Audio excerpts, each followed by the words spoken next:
వినేవాళ్ళు లేరు ఈ రోజుల్లో. నీ బాధను అర్థం చేసుకోవాలి ఉండకపోవచ్చు, నీ స్థితిగతులను అర్థం చేసుకోవాలి ఉండకపోవచ్చు, కానీ బైబిల్ సెలవిస్తూ ఉంది, Jacob, I will never leave you. నేను విడిచిపెట్టను, నిన్ను విడిచిపెట్టే ప్రసక్తే లేదు. నేను నిన్ను పట్టుకుని ఉన్నాను ఈ మాట నెరవేర్చే వరకు, నా సంకల్పం నీ జీవితం ద్వారా నెరవేర్చే వరకు. దేవుని ప్రణాళికలు శాశ్వతమైన నమ్మిన వాళ్ళు స్తోత్రం చెప్పండి ఒకసారి. హల్లెలూయా.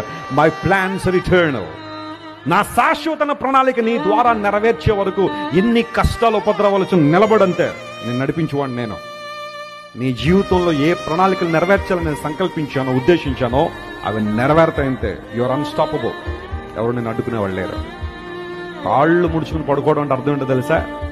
దేవుని ప్రణాళికలన్నీ యాకోబు జీవితంలో ఏమైపోయినాయి? నెరవేరిపోయినాయి. ఏమీ లేవు, ఇంకా నెరవేరడానికి భవిష్యత్తు ఇంకేమీ లేదు. అందులో బట్టి దేవుడు, Jacob, it's time to come to me. వచ్చే నా దగ్గరికి వచ్చే, నా సంకల్పం